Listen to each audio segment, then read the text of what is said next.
오늘 우리 마태복음 28장을 통해서 하나님의 말씀을 같이 나누겠습니다.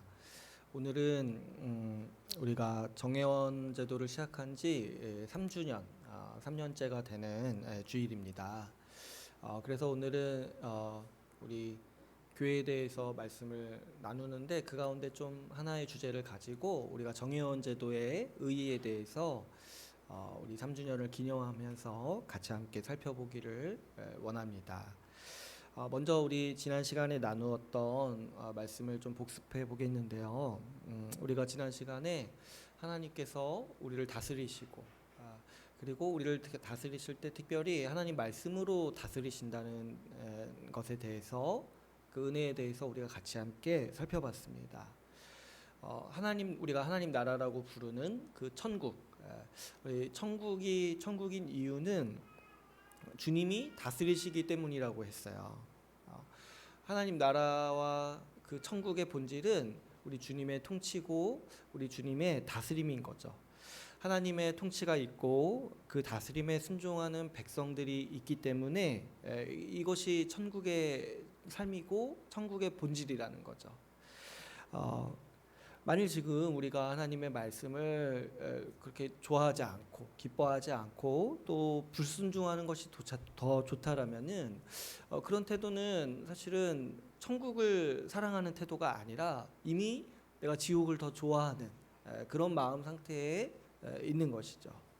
그래서 우리가 성경적으로 천국이 어떤 곳이냐 했을 때 딱 하나를 얘기한다라면은 하나님이 다스리고 두 번째로 뭐야? 우리가 순종하는 곳이라는 거죠. 하나님께서 이 땅에 하나님 나라 천국을 세우기 원하셨을 때 먼저는 이스라엘 백성을 부르셨어요. 주님이 다스리고 주님의 말씀에 순종하는 백성들을 삼기를 원하셨던 거예요. 그래가지고 이스라엘 백성들을 부르셔서 나라로 세워주시고 그 나라의 계명으로서 그 법으로서 하나님의 말씀 율법을 주셨죠. 그런데 그 이스라엘 백성들은 이 율법에 순종하는 일에 실패했어요. 마치 아담이 하나님 나라, 하나님이 만드신 세상에서 누리며 살면서 하나님의 말씀을 어겨서 쫓겨났던 것처럼 이스라엘 백성도 이 율법을 받았음에도 하나님의 말씀이 무엇인지를 알았음에도 불구하고 불순종하여서 그 나라가 망하게 되고 하나님은 새로운 백성을 세우시겠다라고 약속하셨죠. 그 약속이 바로 신약에서 교회에서 성취가 되었습니다. 신약에서 주님은 교회를 통해서 순종하는 백성들을 불러 모으셨죠. 성령을 보내주셔서 그 마음과 그 아이의 생각을 새롭게 만드셔가지고 이제 하나님의 말씀을 기뻐하고 그 말씀을 붙들고 그 말씀에 순종하는 백성들을 하나님이 새롭게 창조하신 거예요. 성령을 주심으로써. 그래서 하나님께서 이 교회를 세우실 때 이 땅에 세워지는 하나님 나라의 현실, 이 결과로서 그 모습으로서 교회를 세우신 거죠. 교회가 하늘의 복을 누리고 하나님 나라로서 살아가는 이유는 분명합니다. 하나님께서 말씀을 통해서 교회를 다스리기 때문이죠. 근데 이것만 있는 것이 아니라 또 뭐도 있냐니까 교회에 하나님 말씀에 순종하는 신자들, 백성들이 있다는 거예요.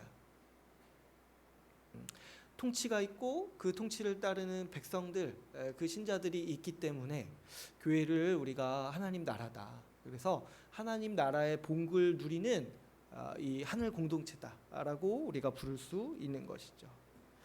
하나님 말씀을 우리 교회에 주신 것이 그래서 교회를 다스리시겠다라고 말씀하시는 우리 주님의 뜻이 우리에게 얼마나 복된 일인지 모릅니다. 우리가 지난 시간에 디모데후서 말씀을 살펴봤는데 하나님의 말씀은 우리에게 구원을 주시는 하나님의 능력이라고 했어요. 우리가 구원받지 못한다라면 하나님이 우리를 구원해 주지 않으셨다라면 우리는 여전히 죄의 저주 가운데 불안해하고 염려하면서 또 우리 삶을 허무해하고 그래서 정말 이 세상이 힘들다, 이 세상이 더럽다, 정말 이 썩어 없어질 세상이라고 이 세상을 저주하면서 그저 의미 없이 그저 그런 삶을 살았을지도 모르겠어요. 그런데 하나님께서는 그 하나님 없는 삶, 하나님이 없어가지고 왜 태어났는지도 모르고 왜 살아야 하는지도 모르고 우리 앞으로 어떻게 될지도 모르는 그 정처 없는 삶을 살지 않도록 우리를 구원해 주셔서 우리를 하나님과 함께 동행하는 삶으로 만드셨다는 거예요. 그런데 우리가 이 삶을 어떻게 누리냐니까, 우리가 이 땅에서 천국의 복을 누리면서 사는 모든 원동력이 다 하나님의 말씀으로부터 온다는 거죠. 그래서 우리 주님의 말씀에 우리를 능히 구원할 능력이 있다라고 성경은 우리에게 증언하고 있습니다. 뿐만 아니죠. 이 하나님의 말씀은 우리의 삶을 인도하는 하늘의 지혜라고 우리가 지난 시간에 같이 나눴어요. 성경이 하나님의 감동으로 되어서 우리의 모든 삶을 지도하고 우리가 온전해질 수 있도록, 우리가 온전하게 살아갈 수 있도록 지도하는 이 하나님의 능력이요 하나님의 말씀이라고 우리가 같이 나눴어요. 여러분, 하나님께서 우리의 아버지가 되셔서 우리에게 바라시는 게 우리가 우리 인생을 잘 살기를 원하시는 거야. 우리가 우리 인생을 신자로서 그 아버지의 자녀로서 잘 되기를 바라시는 게 우리 하나님 아버지의 뜻이죠. 그래서 우리 아버지께서 우리를 지도하시고 우리에게 그 하늘의 지혜를 이 말씀을 통해서 기록해 놓으신 거예요. 그래서 우리가 한 가지 믿어야 되는 게 뭐라고 했습니까? 우리가 살아가는 데 필요한 모든 지혜와 모든 능력이 다 이 말씀에 있다고 했어요. 다른 것에서 어떻게 살아야 되나, 다른 것에서 어떻게 우리가 복을 추구해야 되나 발견하는 것이 아니라 하나님 말씀에 우리가 필요한 모든 지혜와 삶의 방식들, 우리 하나님 아버지의 권면들이 다 담겨 있다는 거예요. 그래서 주님은 우리가 이 말씀을 공부하고 말씀을 듣고 이 말씀을 따라서 의지하면서 살아가면서 우리가 잘 살기를 원하시는 게 우리 하나님 아버지의 뜻이라는 거죠.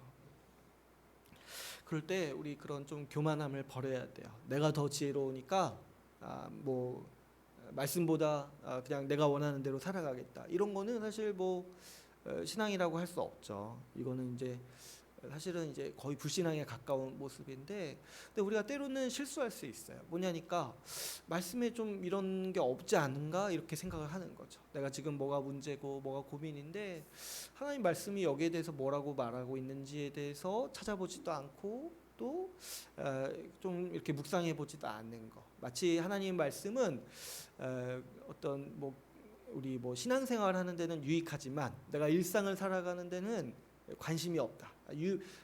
거기에 대해서 얘기하고 있는 게 없다. 이런 정도로 이제 생각을 하고 넘어가는 태도. 이런 것들을 우리가 주의해야 된다라고 같이 나눴어요. 우리가 이 두 가지를 살펴볼 때, 말씀이 우리를 구원하고 말씀이 우리 삶을 지혜롭게 인도한다는 그 하나님의 그 말씀의 속성, 그 말씀의 능력을 살펴볼 때, 주님께서 우리를 다스리시고 우리에게 말씀을 주시는 이유는 우리에게 복 주시기 위해서라는 사실을 우리가 분명히 알 수 있습니다. 우리가 그래서 말씀에 순종하라고 했을 때 가지는 그 이미지, 그 인상들 있잖아요. 어떻게 나를 이렇게 억압하려고 하는구나, 어떻게 나를 좀 이렇게 시켜 먹으려고 하는 거구나, 어떻게 좀 나를 조종하려고 하는 거구나, 이렇게 가지는 우리가 이 순종에 대해 가지는 이제 안 좋은 이미지들이 있어요. 이런 것들을 우리가 좀 극복해야 돼요. 하나님 아버지가 우리를 다스리시는 게 정말 우리를 이용해 먹기 위해서입니까? 하나님 아버지가 우리에게 이렇게 살라고 말씀하시는 게 정말 우리를 이렇게 조종하기 위해서입니까? 그런 게 아니라고 했죠. 하나님 아버지께서 우리의 아버지가 되셔서 우리를 인도하시고 우리에게 복을 주시기 위해서 우리에게 말씀을 주시고 순종하라고 명하시는 겁니다. 주님이 우리를 다스리시는 게 우리의 복이고, 또 한편으로 뭡니까? 우리가 주님께 순종할 수 있는 사람이 되었다는 것 자체도 우리의 구원이고 복인 것이죠. 그래서 여러분, 우리가 이 순종을 당연히 여기는 삶을 살아야 돼요. 우리의 정체성 자체가 뭐냐니까 하나님께 순종하는 백성이에요. 우리가 구원받았다라는 의미가 뭡니까? 구원받았다라는 게 하나님께 순종하는 백성이 되었다는 거예요. 그래서 여러분, 우리 주님의 말씀에 순종하는 것을 당연히 여기면서 우리 주님의 말씀에 의존하면서 우리가 같이 함께 살아가는 것이 우리 신자의 삶이요 주님께서 우리에게 주신 구원의 삶인 것을 우리가 분명히 이해할 필요가 있습니다. 오늘 우리가 본문 말씀을 보면은 지난 시간에 이어서 주님께서는 어떤 사람들을 통해서 교회를 세우시고 백성 삼으셨는지를 오늘 본문 말씀을 통해서 우리가 살펴볼 수 있습니다. 오늘 본문 말씀은 예수님께서 승천하시기 전에 제자들과 그리고 그 제자들을 통해서 세워지는 이 교회를 향해 당부하시는 명령입니다. 특별히 마태복음 28장 이 말씀은 여기에 보시면 이제 모든 민족에게 가라 이런 말씀이 있어가지고 많은 분들이 이 선교에 대한 명령으로 이해하고 계시는 말씀이기도 합니다. 그런데 오늘 우리가 본문을 잘 살펴보면은 이 주님께서 이 말씀을 통해 선교만 말씀하시는 게 아니라 이 교회를 어떻게 세울지에 대해서 근본적으로 더 말씀하고 계시다는 사실을 우리가 이해할 수 있죠. 먼저 18절을 보시면은 주님은 이렇게 말씀하세요. 예수께서 나와 말씀하시며 이르시되 하늘과 땅의 모든 권세를 내게 주셨으니 이렇게 말씀하세요. 이 말이 어떤 의미인지를 우리는 이제 이해할 수 있죠. 주님께서 하늘과 땅의 모든 권세를 하나님으로부터 받았어요. 이거 이제 에베소서 말씀에서 어떻게 표현합니까? 하나님께서 이 예수를 하나님 우편에 앉히시고 만물을 복종하게 하셨다 했잖아요. 모든 무릎을 예수의 이름 앞에 꿇게 하셨다고 했어요. 그러니까 여기서 지금 예수님께서 하늘과 땅의 모든 권세를 하나님이 내게 주셨다 이렇게 말씀하시는 거는 어떤 표현이에요? 하나님께서 나를 예수 그리스도를 만물의 왕으로 삼으셨다라는 의미의 표현인 것이죠. 이제 예수님은 이 십자가 사역을 완성하시고 승천하셔서 만물을 다스리시는 왕의 지위, 원래 하나님께서 가지신 지위인데 하나님께서 그 지위를 예수 그리스도에게 주시는 거예요. 그래서 예수님은 만물의 왕이 되셨죠. 그런데 그 만물의 왕이신 예수님께서 특별히 제자들에게 교회를 당부하시는 거예요. 그래서 우리 그 에베소서 말씀에 보면은 하나님께서 예수님을 만물의 왕으로 세우시고 교회 머리로 세우셨다고 했잖아요. 그래서 예수님이 만물을 다스리시는데 특별히 교회를 통치하시는 교회의 머리로서 하나님께서 예수님을 세우신 거죠. 지금 예수님께서는 지금 정확히 그 역할을 하고 계시는 거예요. 만물의 왕이시다. 내가 이제 만물의 왕이 되었다. 그리고 특별히 너희를 통치할 것이다 라고 말씀하시는 거죠. 그래서 이 교회를 세우실 때 교회를 어떻게 세워야 하는지에 대해서 특별히 당부하고 계십니다. 19절을 보시면은 이렇게 말씀하시죠. 너희는 가서 모든 민족을 제자로 삼아 아버지와 아들과 성령의 이름으로 세례를 베풀라라고 말씀하십니다. 주님은 세례를 통해서 예수 그리스도의 통치 아래로 그리스도의 다스림을 받는 백성이 되도록 하신 거예요. 다시 말하면 이 세례를 통해서 교회를 속하도록 세우신 거죠. 그러니까 우리가 이 교회에 속하는 일도 마찬가지고 우리 예수님의 통치 아래, 우리 예수님의 다스림 아래 들어가는 이 의식이 뭐냐면은 바로 이 세례를 통해서 교회로 들어오는 것이죠. 그런데 누구에게 세례를 베풉니까? 19절을 보면은 제자에게 세례를 베풀라고 얘기하셨어요. 순서를 보면은 먼저는 제자를 삼는 거예요.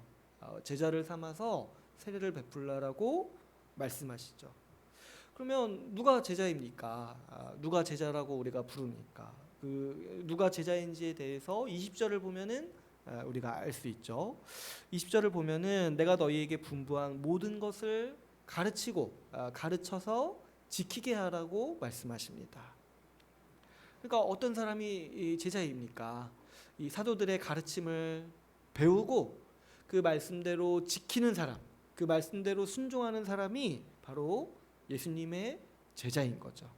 예수님의 모든 말씀을 배우고 순종하는 자에게 그 제자로 삼아서 예수님은 세례를 주어 내 통치 안으로 교회로 들어오게 하라고 우리에게 명령하고 계시는 거죠. 그렇기 때문에 이때 이후로 예수님의 뜻은 분명합니다. 예수님의 모든 말씀을 다 가르치고 지키게 한 다음에 세례를 주고 교회의 회원으로 삼아서 교회의 통치 아래로 들어오도록 하는 것이죠. 그런 주님께서 이 20절에 보시면은 내가 세상 끝날까지 너희와 항상 함께 있으리라 하십니다. 주님은 만물을 다스리세요. 그런데 세상 끝날까지 너희와 항상 함께 있겠다 말씀하시는 곳은 바로 이 교회인 거예요. 교회. 그런데 여기서 이제 한 가지 더 이렇게 보면은 주님께서 만물을 다스리신다 이 말을 바꿔 말하면은 뭐라고 했어요? 바로 20절에 내가 너희와 항상 함께 있겠다. 그러니까 우리 주님의 통치가 얼마나 복된 것인가 생각을 해볼 때 이 20절 말씀을 기억해 보세요. 주님이 다스린다는 말을 바꿔 말하면 뭐냐면 주님이 우리와 함께 하신다라는 거예요. 주님이 우리와 함께 하실 때 우리 주님께서 우리에게 하시는 일이 뭐냐니까 우리를 다스리신다는 거야. 이게 같은 말이라는 것을 이해해야 돼. 그래서 이제 보니까 어떤 분은 주님 저와 함께 해주십시오. 함께 해주십시오. 이렇게 막 이렇게 기도하고 간구하는데 순종하십시오 하면 되게 기분 나빠. 이게 얼마나 어리석은 일인지 알아야 돼요. 여러분 주님이 함께 하시면은 막 저와 주님이 손잡고 다니고 그런 게 아니에요. 막 이렇게 룰루루 이렇게 막 이렇게 손잡고 친구처럼 어깨 동무하고 주님과 그렇게 다니는 게 아니에요. 주님은 왕이시잖아요. 주님이 함께 하시면은 주님이 저를 다스려 주시는 거예요. 주님이 저를 통치해 주시는 거예요. 주님이 저를 지도해 주시고 인도해 주시는 거예요. 우리가 주님 저와 우리가 함께 해 주십시오. 내가 지금 오늘 직장 가는데 주님 두렵습니다. 저와 함께 해 주십시오. 이럴 때 뭐냐니까 주님의 말씀이 함께 있는 거예요. 주님의 말씀이 함께 있어서 주님의 말씀이 나를 다스리고 주님의 말씀이 나를 통치하는 거예요. 이게 같은 말이라는 거죠. 그래서 여러분 이 말씀을 보면은 주님께서 우리에게 말씀을 주시고 그 말씀을 배우게 하시고 지키도록 하시는 거 있잖아요. 그게 뭡니까? 주님이 우리를 다스리시는 것이고 주님이 우리와 함께 하시는 거예요. 주님이 나와 함께 하신다는 건 뭡니까? 내가 주님의 말씀을 배우면서 순종하는 사람이라는 뜻이에요. 그래서 여러분 교회는 어떤 곳입니까? 교회는 이런 사람들이 모인 공동체죠. 세례받은 제자들의 공동체인 거예요. 하나님의 말씀에 순종하고 하나님의 말씀을 배우고 그 말씀에 순종하기 원하는 순종하면서 살아가는 사람들이 모여서 주님의 통치를 받고 주님과 동행하면서 주님과 함께 살아가는 것이 바로 이 교회의 삶인 거죠. 그래서 여러분 오늘 우리가 이 말씀을 통해서 좀 주의 깊게 살펴봐야 할 것은 누가 세례를 받는가요? 누가 세례를 받는가? 주님은 분명 제자들에게 세례를 베풀라라고 말씀하셨습니다. 예수님의 제자가 세례를 받는 거예요. 그런데 안타깝게도 오늘날 우리의 풍토는 그냥 세례를 줘요. 그냥 예수님의 이 말씀을 주의 깊게 보지 않는 거예요. 그래가지고 예수님의 이 명령을 그냥 세례를 베풀라는 명령으로만 이해를 해가지고 그냥 이렇게 세례를 주는 거예요. 그래서 어떤 분은 마치 세례를 주는 게 전도라고 생각을 해가지고 그냥 붙잡아서 세례를 주는 거죠. 그래가지고 뭐 군대에서 세례 받으신 분들 뭡니까 잘 모르는데도 그냥 초코파이 먹으러 갔는데 왔더니 세례를 주는 거예요. 그러니까 전혀 제자의 삶을 살지도 않고 세례를 왜 받는지도 사실 모르고 세례의 의미에 대해서도 모르고 무분별하게 세례를 주고 있는 것이죠. 그래서 말씀을 살펴볼 건데 원래는 어때요? 원래는 제자가 세례를 받을 수 있습니다. 그러므로 교회는 이 세례를 베풀기 전에 반드시 세례받는 사람이 예수님의 제자임을 확인해야 돼요. 그래서 두 가지를 확인한다고 했죠. 먼저는 그 지식에 대해서, 교리에 대해서 점검합니다. 예수님의 가르침을 제대로 배웠는가 점검을 하는 거예요. 예수님의 가르침을 이해하고 있는가, 예수 십자가 복음을 온전히 알고 그것을 받아들이고 있는가를 점검하는 거죠. 그 다음에 두 번째로 삶에 대한 점검을 합니다. 오늘 말씀에서 또 보면은 배우고 지키라고 했잖아요. 그러니까 실제로 그 말씀을대로 살아가고 있는지에 대해서 점검하는 거죠. 하나님 말씀에 순종하면서 살아가는 그 삶이 있는지, 그리고 그 결단이 있는지에 대해서 점검하는 거예요. 특별히 우리 주님의 가장 큰 계명이 사랑하면서 사는 거예요. 지체를 사랑하면서 사는 거예요. 교회를 한 몸으로 여기고 지체를 사랑하면서 사는 삶이 있는지, 그 삶의 지향이 있는지, 그 삶의 목표가 있는지에 대해서 점검하는 것이 세례를 주기 전에 반드시 해야 되는 이 일인 거죠. 세례는 어떤 겁니까? 세례는 이 두 가지 사항을 공중 앞에서 확인받고 공적으로 서약하는 성례인 것이죠. 그래서 우리가 세례 의식을 보면은 세례가 이 제자들에게 주는 성례인 것이 분명히 나타나요. 우리가 이제 여러분 세례 대부분 많이 받으셨는데 세례 받았던 그 기억을 한번 생각을 해보시면은 세례 받을 때 세례 서약을 합니다. 그래서 근데 그 서약이 사실 굉장히 중대한 서약이에요. 왜 그러냐니까 하나님 앞에서 서약하는 거거든요. 하나님 앞에서, 그리고 그 증인들 앞에서 서약하는 거예요. 그래가지고 사실 생각 없이 하면 안 되는데 이 목사님이나 세례 주는 목사님이 이 물어보는 질문들이 사실 다 어마어마한 것들이에요.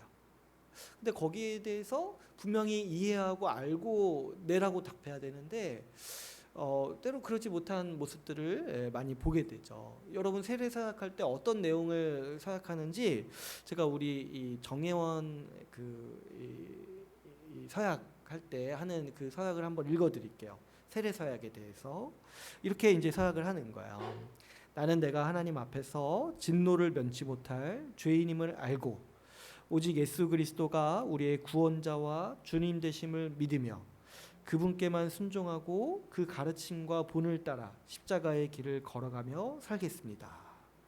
나는 교회의 관할과 치리에 복종하고 교회의 덕과 화평을 이루는 일에 힘쓰며 교인된 의무와 권리를 바르게 행사하겠습니다.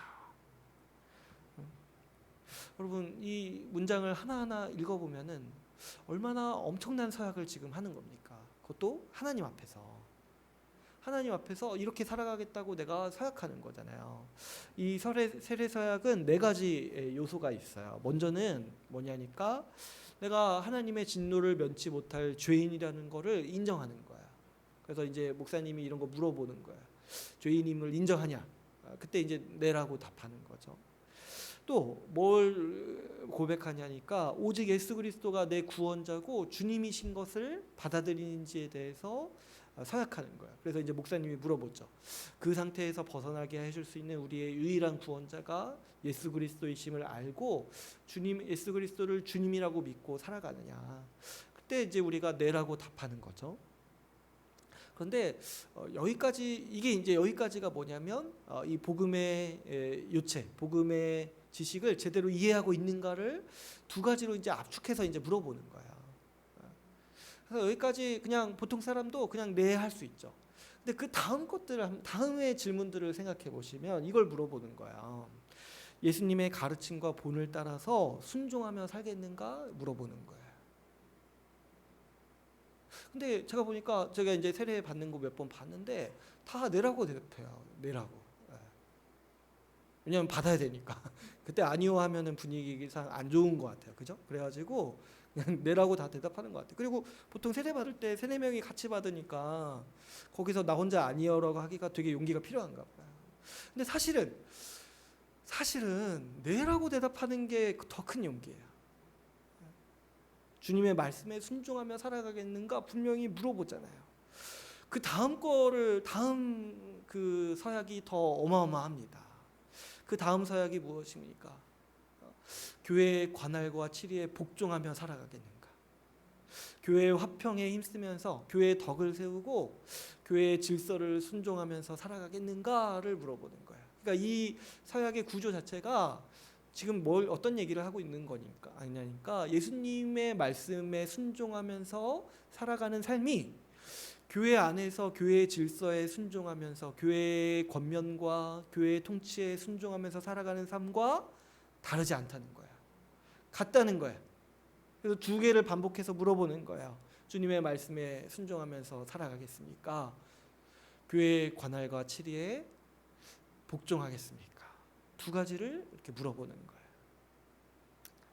제가 이제 우리 장로교 세례 서약을 이제 가지고 온 거지만 사실 모든 세례 서약이 여기에서 크게 벗어나지 않아요. 여러분 다 세례를 받으셨죠? 많이 다 안 받으신 분도 있겠지만 대부분 많이 받으셨죠. 근데 받으셨을 때 기억을 정말 어렵게 떠올려 보시면 다 여기에 서약을 하시는 거예요.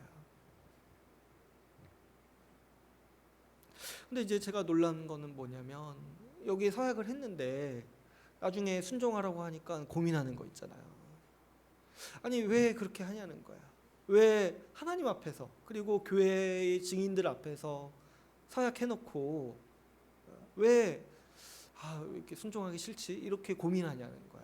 왜 그때 제대로 생각하지 않고 그때 세례를 주는 사람도 왜 그냥 주고 왜 받는 사람도 그냥 받냐는 거죠. 여러분 누가 이렇게 결혼식을 치렀어요. 결혼식에도 서약하죠. 서로를 사랑하고 어떠한 일이 있더라도 이 서약을 깨지 않고 끝까지 사랑할 것에 대해서 서약하죠. 근데 그 서약하고 다음 날 고민한다고 생각해 보세요. 내가 저 사람이랑 어떻게 살지? 내가 저 사람이랑 어떻게 살면 끝까지 다 할 수 있지? 이렇게 고민한다고 한번 생각해 보세요. 얼마나 어리석고 바보 같은 일입니까? 사랑하지 않는 사람이랑 서약하지 않듯이, 결혼 서약하지 않듯이 신앙이 없는 자가 서약하면 안 되는 거죠. 순종할 마음이 없는 자가 세례를 받으면 안 되는 것이죠. 이 세례 의식 자체도 생각해 볼 때 세례 의식 자체도 우리 신자가 어떤 자인지를 아주 우리가 눈으로 볼 수 있도록 주님이 드러내시는 하나님의 은혜의 방편이에요. 이 세례 자체가. 여러분 세례를 볼 때 먼저는 우리가 물로 하잖아요. 물로 우리를 씻는 거죠. 근데 이 물로 씻는다는 점에서 하나님께서 우리를 거룩한 사람으로 만드셨다. 죄 없는 새로운 사람으로 만드셨다는 의미가 있는 거야. 그래가지고 새로운 사람, 우리 이전의 죄에서 씻음받은 새로운 사람이 되어서 이제는 하나님 말씀에 순종할 수 있는 사람이 되었다라는 의미로 우리가 이제 물로 세례를 하는 것이죠. 특별히 우리 장로교에서는 물 세례를 할 때 이 머리에 물을 적시는 세례 방법을 취합니다.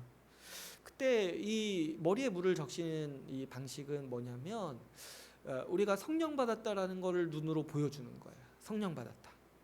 그렇죠? 여러분 성령을 받으려면은 우리가 깨끗해져야 돼요. 우리가 거룩해야 돼요. 죄인은 성령을 받을 수 없어요. 죄인은 하나님이 거하실 수 없어요. 그러나 예수 십자가의 그 보혈의 피로 씻음 받은 우리는 이제 물로 씻김 받아서 이 거룩해져서 성령이 우리 가운데 거하시는 거예요. 주님께서 우리 죄를 씻으시고 거룩하게 하셨기에 성령 하나님이 우리에게 오시는 거죠. 그런데 이 성령이 우리에게 오셔서 우리가 새 사람이 되었다라는 것을 이 세례 의식 가운데 보여주는 거예요. 나도 보고 우리 증인된 사람들도 보는 거예요. 새로운 사람, 성령을 통해서 새 마음을 가져서 이제 하나님의 말씀에 순종하면서 살아가는 사람이 되었다라는 것을 이 세례 의식 가운데 눈으로 볼 수 있도록 주님이 특별히 이 세례를 정하신 거죠. 우리 이제 기독교 전통 가운데는 침례도 있어요. 침례. 우리 가운데 침례 받으신 분은 제가 생각하기에 없을 것 같은데 이제 우리 침례교 전통 이 몇몇 성결교 전통에서는 침례를 받아요. 근데 이제 침례가 뭔지 이제 아시죠? 물에 이렇게 담갔다가 이렇게 다시 이렇게 올라오는 거잖아요. 이 침례도 이 비슷한 의미가 있어요. 이 뭐냐면은 이 내가 죽었다가 어때요? 물에 잠기면 어떤 사람이 되는 거예요? 죽은 사람인 거예요. 그래가지고 그 침례 받을 때 목사님이 다시 안 올려주면 그 사람은 그냥 거기서 끝나는 거예요. 이렇게 딱 눌러서 못 올라오게 하는 거예요. 넌 죽었다. 죽은 거예요. 근데 어때요? 올라올 때 다시 산 거예요. 너는 이 물로 씻김 받아서 성령으로 세례를 받아서 어떤 사람이 되었다는 거예요. 죽었다 다시 산 사람이 되는 거예요. 그러면 이전에 죽은 사람은 어때요? 하나님께 불순종하고 이 자기 마음대로 살았던 사람이었던 건데, 근데 그런 사람은 어떻게 됐다는 거예요? 이미 죽었다는 거예요. 이미 죽었다. 근데 어때요? 다시 이렇게 물 위로 올라와서 새롭게 태어난 나는 어떤 사람이라는 거예요? 성령을 받아서 이제 하나님의 말씀을 따라 순종하는 사람이 되었다라는 거를 이 세례 의식 가운데 보여주는 거죠. 그래서 제가 보면은 이 침례가 진짜 강렬한 것 같아요. 진짜 침례가. 진짜 한번 죽는 거잖아요. 그 죽었다는 걸 내가 진짜 보는 거잖아요. 침례. 사실 제가 뭐 장로교 목사기 때문에 할 수는 없고. 근데 우리가 이 침례의 의미를 잘 생각해 보는 게 지금 굉장히 중요하다고 생각해요. 우리 장로교는 성령 받았다는 것을 강조하는 예식이지만, 침례는 내가 정말 새로운 사람이 되었다. 여기에 더 이제 강조하고 이거를 아주 이렇게 보여주는 거죠. 이 세례 의식 자체가 우리 먼저 이 서약하는 거예요. 내가 하나님 말씀을 이해합니다. 내가 그리고 하나님 말씀에 순종하며 살겠습니다. 서약하는 거예요. 그리고 그런 사람이 되었다라는 거를, 이 하나님 말씀에 순종하는 사람이 되었다는 거를 세례 의식을 통해서 나도 보고 우리 증인들도 보는 것이 바로 이 세례 의식이라는 거죠. 그런데 안타깝게도 제가 앞에도 말씀드렸지만 오늘날 너무 무분별하게 세례를 행하는 걸 보니까 그런 생각이 들어요. 이 세례의 의미를 진짜 아는 사람이 많이 없구나. 세례의 의미를 모르니까 주는 사람도 그냥 주고 받는 사람도 그냥 받는 거 아닙니까? 우리가 왜 물로 이 머리를 적시는지 의미를 모르고 그 앞에 서약의 의미에 대해서도 모르니까 그 하나님 앞에서 서약하는 그 중대함을 모르니까 주는 사람도 그냥 주는 거 아니겠습니까? 받는 사람도 그냥 받고. 그래서 오늘날 우리 시대를 보면은 이 세례의 의미를 제대로 알고 받는 사람이 별로 없는 것처럼 느껴지죠. 그래서 여러분, 오늘날 우리가 다소 생소할 수 있지만은 이 정예언 제도를 시행하는 이유가 여기에 있습니다.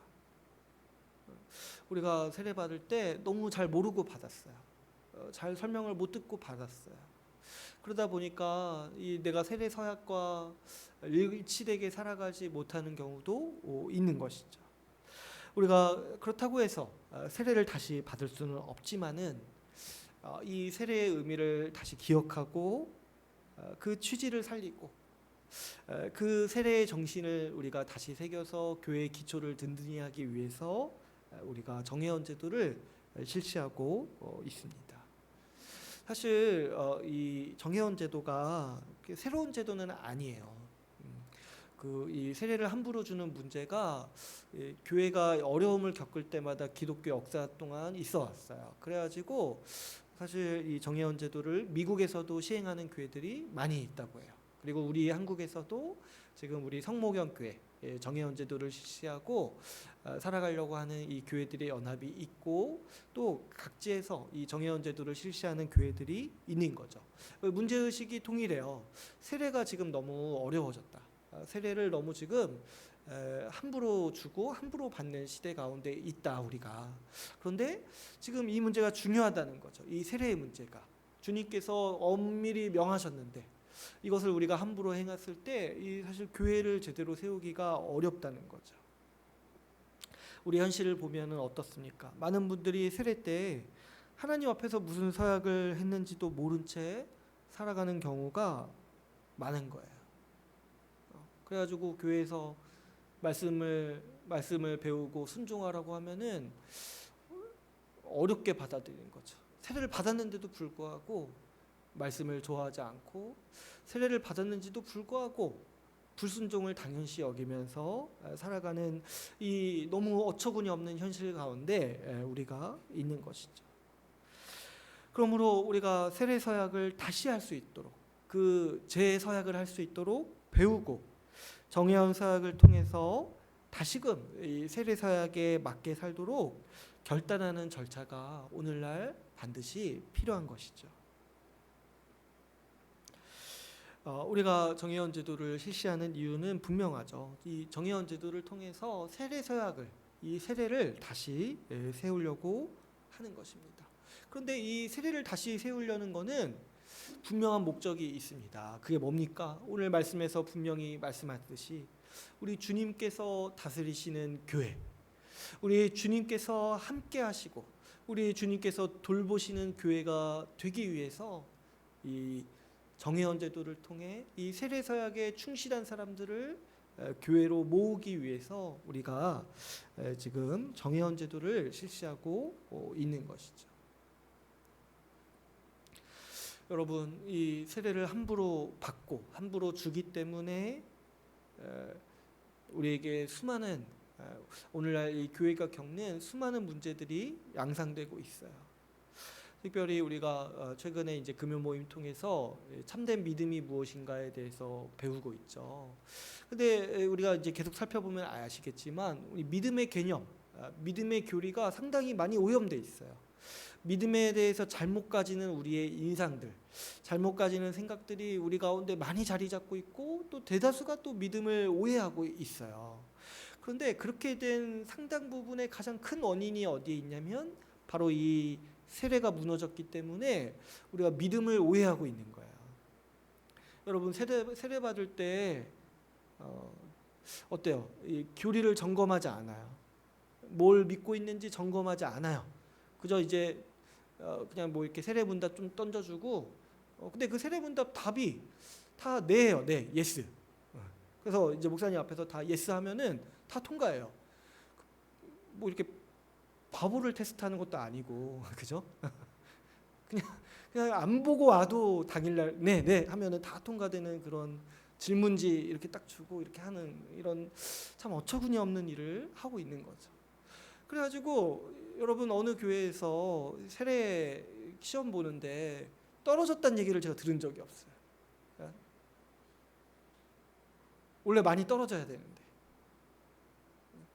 원래 이 시험 치고 많이 떨어져야 되는데 떨어지면은 그래도 좀 거기에서 주는 메시지가 있잖아요. 아무나 세례 못 받는구나. 근데 뭐 신청하면 다 받으니까 뭐 운전면허 봐도 못한 운전면허는 가끔 떨어지잖아요. 떨어지는 분도 있지만 많이 그래서 운전면허가 좀 두렵긴 해요. 떨어질까봐 다 붙으니까. 아무튼 이제 세례가 보니까 운전면허만도 못한 위상을 갖게 되는 게 뭐냐면 다 붙어요. 다 붙어. 신청하면 다 붙어요. 아니 근데 여러분 그러다 보니까 어떻게 생각하냐면 믿음이 지식과 상관이 없다고 생각을 하는 거야. 교리와 상관이 없구나. 그냥 믿음의 내용을 내가 그냥 추상적으로 알아도 그 믿는 거구나. 이렇게 생각을 해버린다는 거야. 지식이 없어도 믿는 자로 여긴다는 거야. 그래가지고 우리 그 금요 모임 때 그 믿음에 대해서 배울 때 믿음의 3요소 중에 지식이 많이 훼손됐다고 했잖아요. 그래서 사람들이 믿음을 생각할 때 자꾸 감정이라고 여긴다는 거예요. 감정. 그래가지고 맨날 흔들리는 거. 있다가도 없는 것으로 믿음을 그렇게 여긴다는 것이죠. 두 번째로 순종을 점검하지 않아요. 이 신앙 고백대로 살아왔는지 점검하지 않아요. 그냥 정말 시험 같지도 않은 시험 치르고 다 통과시킨 다음에 다 세례를 줘요. 그 중간에 하나 더 안 물어봐요. 정말 이렇게 살 거냐. 근데 이렇게 사실 물어보기도 힘들죠. 왜냐하면 앞에 그 신앙의 내용에 대해서도 정확히 하지 않고 넘어갔기 때문에 어떻게 살아갈지에 대해서 점검하지 않고 그냥 이제 넘어가는 거예요. 그래가지고 사람들이 어떤 생각을 갖게 됩니까? 믿어도 순종하지 않을 수 있구나. 믿음과 내 삶은 무관하구나. 이런 생각을 다 갖게 되는 거죠. 왜냐? 그런 거 없이도 세례받고 순종하는 거 없어도 다 세례받으니까 믿음이라는 거는 원래 그냥 그렇고 그런 거구나. 그렇게 그냥 대충 해도 구원받고 신앙생활 하는데 아무런 문제가 없다라고 사람들은 생각하는 거죠.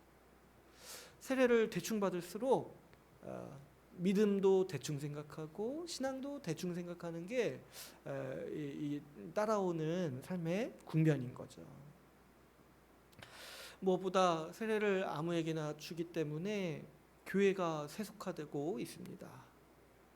교회 안에 불신자가 많아지는 거죠. 근데 그냥 자기가 자신을 불신자로 여기는 불신자는 유익해요. 왜냐하면은 그 사람이 교회에 있다는 거는 배우려고 하는 거잖아요. 자기가 정말 말씀 배워서 어떻게든 구원받으려고 있는 거잖아요. 자기가 불신자인 거 알아가지고. 자기가 불신자인 거 아는 사람이 무슨 목적으로 교회에 나오겠습니까? 근데 이제 문제는 뭐냐니까 자기가 신자인 줄 아는 불신자인 거야. 자기가 하나님을 사랑하는 줄 알아요. 왜냐하면 자기가 그 찬양할 때 울었거든요. 기도할 때 눈물이 나오거든요. 정말 마음이 뜨거워져서 정말 주님을 사랑하고 내가 주님을 믿는다고 생각을 하는 거예요. 근데 그게 뭐 틀린 건 아니에요. 신자에겐 당연히 다 그런 게 있어요. 근데 그거 이전에 정말 주님 말씀에 순종하냐는 거예요. 정말 자기 십자가를 지고 주님을 따르는 자냐는 거야. 우리 주님 말씀에 나에게 내 말씀을 듣고 순종하는 자라야 나를 사랑하는 자라고 말씀하셨어요. 누구든지 나를 따라오려거든 거기서 울고 앉아 있는 게 아니라 자기 십자가를 지고 나를 따라오라고 하셨어요. 이 말씀을 정말 양심껏 고백할 수 있냐는 거예요. 주님, 내가 십자가를 지고 주님을 따랐습니까? 따랐습니다. 주님, 내가 모든 것을 버리고 주님을 따랐습니다. 주님, 제가 주님의 말씀을 사랑합니다. 교회 안에 여러분 불신자가 많다는 게 얼마나 심각한지 아세요? 때로는 직분자도 불신자가 세워질 수 있어요. 더 심각한 문제는 목회자까지도 신앙이 없는 자가 세워질 수가 있다라는 거야. 그래서 나중에 보면 소경이 소경을 인도하는 그런 아주 어려운 상태가 되는 거죠. 여러분, 교회가 세속화된다라는 거는요, 뭐 이렇게 교회가 세상을 좋아한다 이런 거 이전에 말씀을 배우지 않는 교회가 있다는 거예요. 말씀을 배우지 않는 교회. 교회가 세속화된다는 거는 말씀에 순종하지 않는 교회가 있다라는 거야. 너무 아이러니하지 않습니까? 교회인데 말씀을 배우지 않아요. 어디 저기 뭐 이렇게 유명한 심리학 이론을 배워요. 교회인데 맨날 얘기하는 게 말씀에 순종하는 게 어렵다는 얘기만 해요. 맨날 얘기하는 게. 그래서 우린 넘어진다. 우린 넘어지는 게 당연하다. 이런 얘기만 하는 거예요. 이거 얼마나 어리석은 상태고 얼마나 우리가 지금 성경과 동떨어진 삶을 살아가고 있는 거겠습니까? 우리 요한계시록에 보면은 예수님께서 라오디게아 교회에 주시는 말씀이 있어요. 3장 20절에 보면은 이렇게 말씀하십니다. 볼지어다. 여기도 이제 볼지어다 이렇게 나오죠. 주의하라는 거죠. 그러니까 주님이 세상 끝날까지 함께 하시겠다고 하시니까 이렇게 아무리 이렇게 좀 완악한 교회도 이렇게 돌보시는 거예요. 3장 20절. 볼지어다. 내가 문 밖에 서서 두드리노니 누구든지 내 음성을 듣고 문을 열면 내가 그에게로 들어가 그와 더불어 먹고 그는 나와 더불어 먹으리라. 이 말씀을요, 제가 예전에 그 사형리 이런 거 해서 전도 이렇게 훈련할 때 배웠어요. 그래가지고 노방전도 예전에 나갈 때 사형리 가지고 나오는데 끝에 이 말씀이 있는 거예요. 그래가지고 끝에 이제 복음을 이렇게 대략적으로 얘기한 다음에 이 말씀을 잘 듣고 받아들이면 주님이 당신과 동행하십니다. 그 뜻으로 3장 20절. 지금 주님이 문 밖에 서서 문을 두드리고 있습니다. 지금 이렇게 복음을 듣고 있지 않습니까? 그래서 이걸 받아들이기만 하면 주님이 당신과 함께 하실 겁니다. 이렇게 이제 노방전도할 때 전도지에 이 말씀이 있었어요. 근데 제가 나중에 말씀을 읽으면서 보니까 이 3장 20절 말씀 마치 불신자에게 하는 것 같잖아요. 어때요? 주님이 문 밖에 있잖아요. 그러니까 그 사형리 뒤에 넣기 좋은 말씀이죠. 그런데 이 말씀을 보니까 세상에 교회에 주신 말씀이에요. 라오디게아 교회에 주신 말씀이에요. 이 교회가요, 부자 교회였어요. 부자 교회. 그래서 돈이 많은 교회였나 봐요. 아마 모르지만 건물도 희양찬란하고 사람도 그래서 많이 모였던 교회이지 않을까 싶어요. 근데 주님이 그 교회를 얘기하실 때 너희는 실상 가난한 자들이다.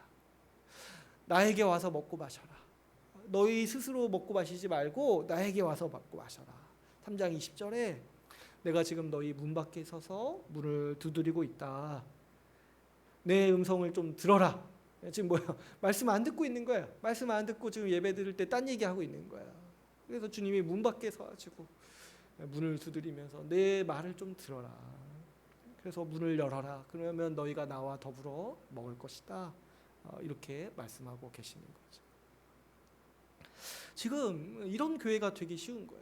세례를 바로 세우지 못할 때 하나님 말씀을 배우려 하지도 않고 하나님 말씀에 순종하려는 어떤 결단이나 삶도 없을 때 그런 교회를 향해서 주님은 이렇게 말씀하시는 거예요. 너희는 가난하구나.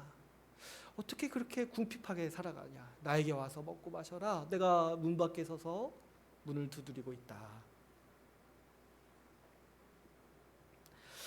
여러분, 우리는 이런 교회의 모습을 보길 원하지 않은 거죠. 우리가 말씀을 통해서 배우는 교회는 주님의 말씀을 배우고 순종하는 교회의 모습이죠. 우리가 지금 17주차 이 교회에 대해서 나누고 있는데 하나님 말씀이 교회에 대해서 어떻게 얘기하는지가 중요하다고 했어요. 내가 생각하는 교회, 내가 원하는 교회 그런 거 다 상관없고 주님이 말씀하시는 교회의 모습을 보고 우리가 그대로 따라가자. 그 자세로 지금 우리가 계속해서 이 교회에 대해서 나누고 있어요. 주님의 말씀에 아멘하고 순종하기를 결단하는 사람이 세례를 받고 교회에 그래서 들어오는 것이죠. 교회에 들어와서 순종할지 말지 고민하는 게 아니에요. 물론 할 수 있어요. 할 수 있지만 그게 우리 삶에 어쩌다 한 번씩 있는 거예요. 어쩌다 한 번씩 내가 숨은 죄를 발견하고 또 발견하고 내가 나 자신을 꺾으면서 더 성장해가고 성숙해가는 과정 중에 있는 거예요. 그런데 우리 삶의 매사의 태도가 고민하는 자라면 매사에 그냥 기본적으로 뭐 이렇게 말씀에 순종하라고 하면은 어렵습니다. 못하겠습니다. 이런 자라면 그러면 그 세례는 뭐냐는 겁니까? 우리가 주님의 말씀을 듣고 순종할 때 우리는 그런 교회 가운데 속하기를 원하는 것이고 우리 주님이 말씀하시는 참된 교회, 성경이 말하는 이 교회의 모습을 보게 되는 거예요. 우리가 지금까지 교회에 대해서 아주 놀라운 얘기들을 많이 나눴어요. 자기 시간을 나누고 자기 재산을 나누고 그리고 서로 사랑하고 원수까지 용서하는 교회. 그런 교회를 얘기하면 사람들은 어떻게 그런 교회가 있을 수 있냐, 이거 말씀에만 있는 거 아니냐, 이렇게 많이 반문해요. 근데 저도 반문하고 싶어요. 왜 그렇게 순종하지 않냐? 교회가 어떤 곳인지 알고 왔길래 왜 하나님 말씀인데 너는 뭐길래 이게 왜 이루어지지 않을 거라고 자꾸 받아들이냐는 거예요. 그러면서 왜 자꾸 왜 교회 나와서 자기가 신자라고 그렇게 생각을 하냐는 거예요. 주님 말씀도 안 믿고 순종도 안 하고 그게 어렵다고만 자꾸 생각이 들면은 어떻게 신앙을 고민해 보지 않을 수 있겠습니까? 내가 정말 믿고 있는지 처음부터 다시 한번 시작해 봐야 되지 않겠어요? 성경에 나오는 얘기가 그렇게 옛날 얘기처럼 느껴지세요? 성경에 나오는 얘기가 뭐 요즘 사람들이 얘기하는 뭐 판타지처럼 느껴지세요? 정말 그러세요? 근데 왜 그러냐면 순종하지 않아서 그래요. 한 번도 순종하려고 고민해보지 않아서 그런 거예요. 우리는 교회를 통해 여러분 주님의 통치를 받습니다. 교회를 통해서 순종의 삶을 살아갑니다. 어떤 사람들은 굳이 교회가 없어도 우리가 신앙생활 잘할 수 있다라고 생각해요. 그리고 오히려 더 나아가서 교회 때문에 내가 신앙생활 못한다고 얘기하는 분들도 있어요. 그런데 사실 조금만 생각해봐도 이 말들이 얼마나 간교한 사단의 계략인지 모르겠어요. 여러분 지금 이런 말들은 어떤 말입니까? 말씀을 몰라도 말씀을 공급받지 못해도 내가 신앙생활 하는데 지장 없다는 거 아닙니까? 또 어때요? 순종하지 않아도 주님을 사랑한다고 할 수 있다라고 여기는 그런 생각들 아니겠습니까? 교회가 아니라면 어디서 말씀을 배우겠습니까? 교회가 아니라면 어디서 말씀으로 권면을 받고 교회가 아니라면 어디서 말씀을 공급받을 수 있겠습니까?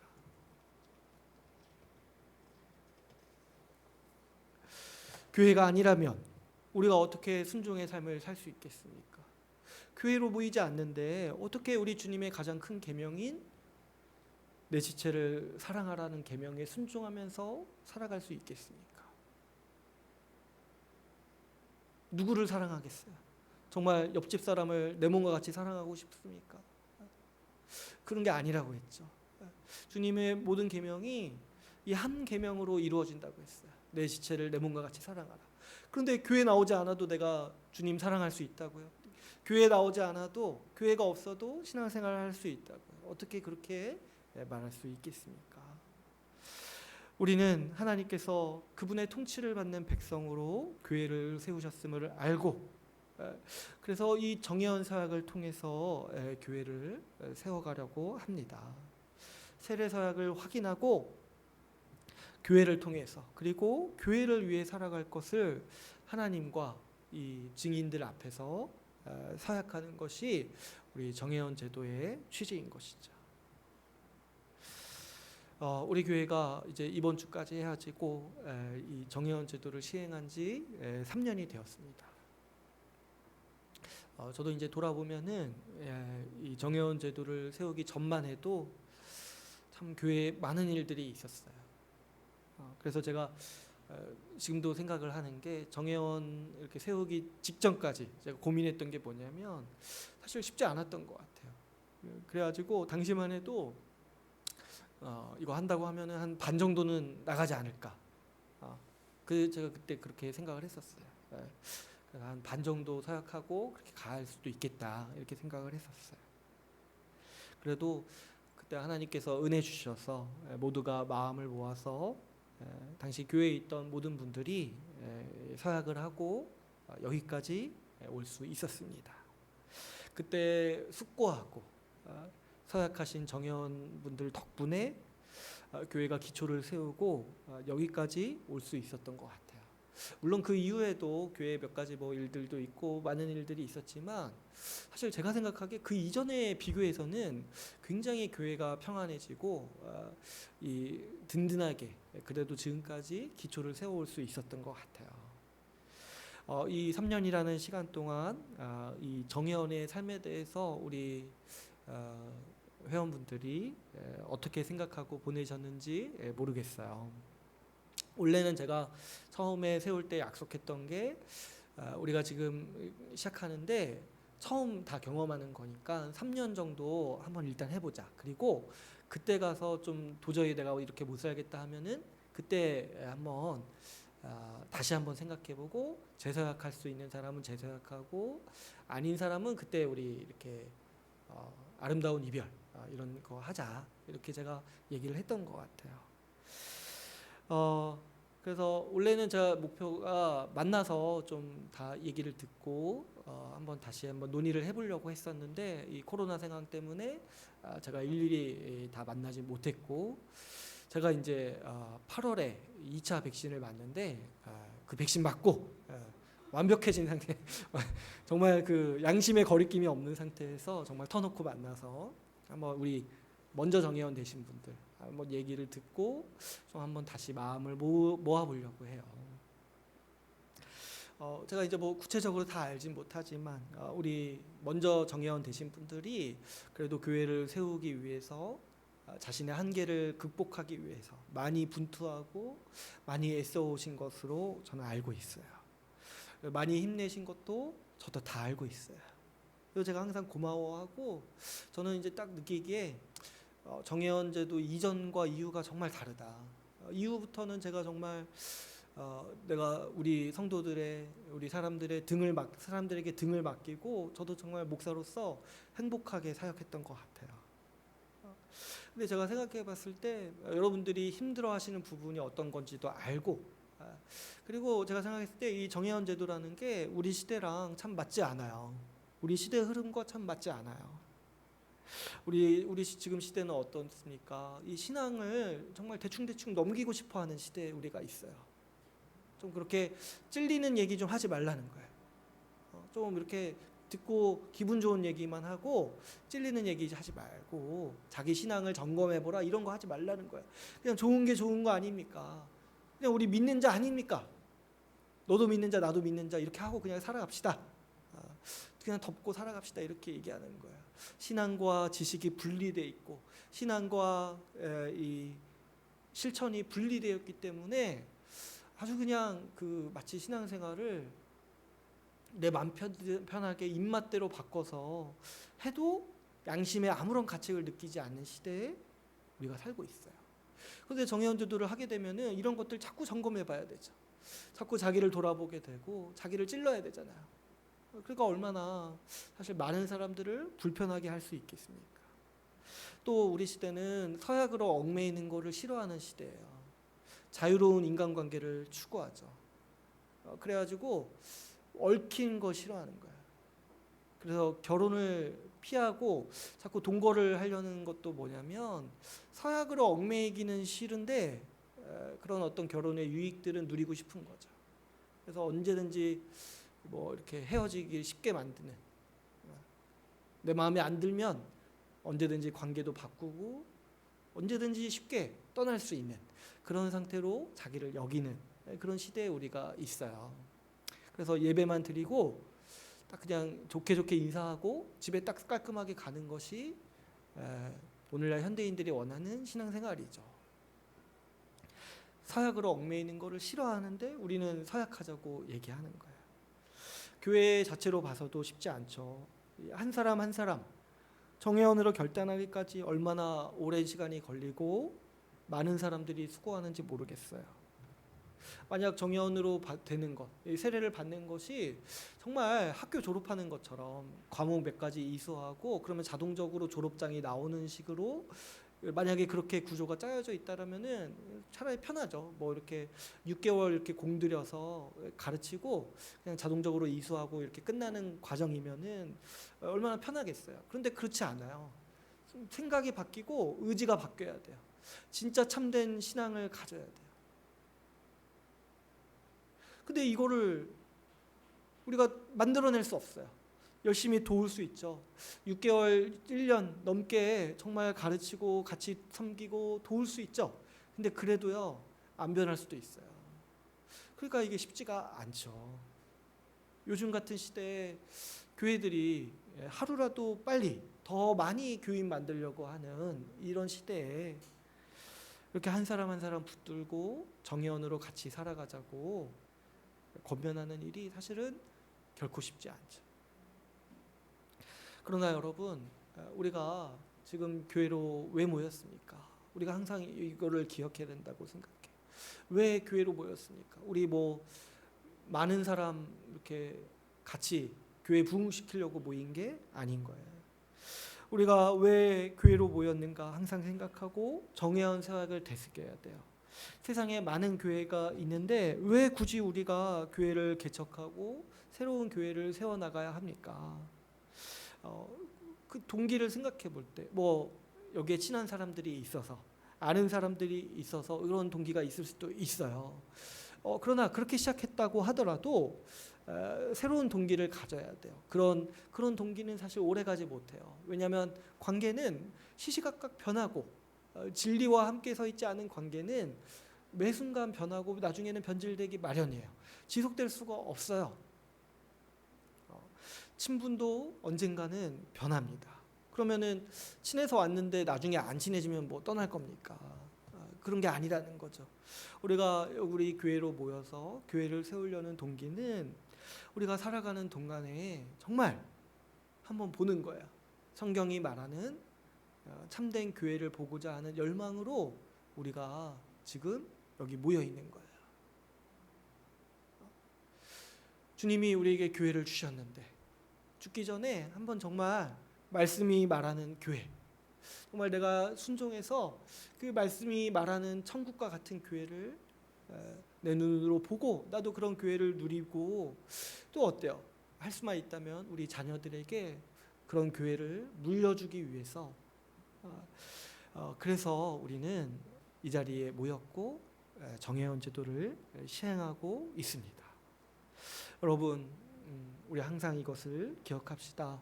하나님 말씀을 배우고 그 말씀에 순종하고 싶어서 우리가 교회로 모였음을 기억합시다.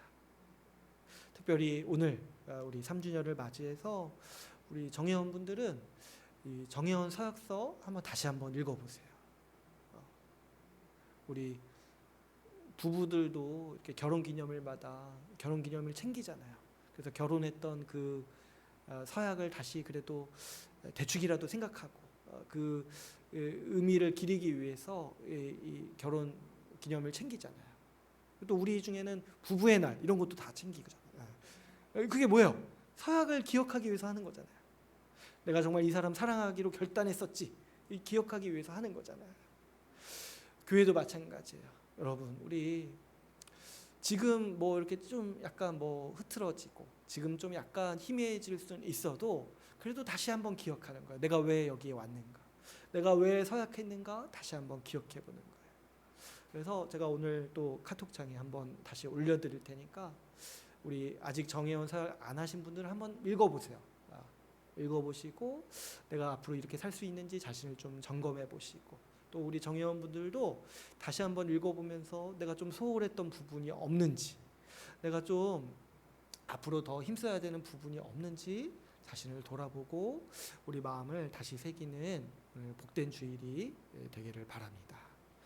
이제 오늘 말씀을 맺겠습니다. 오늘 우리는 주님께서 세례를 통해 교회를 세우시는 뜻을 살펴보았습니다. 예수님의 제자가 세례를 받고 교회에 들어옵니다. 주님께서는 하나님 말씀을 듣고 순종하는 천국으로 교회를 세우십니다. 우리는 이 세례의 의미를 다시 세우기 위해서 정회원 제도를 시행하고 있습니다. 그때 우리 마음 가운데 이 열망이 있는 거예요.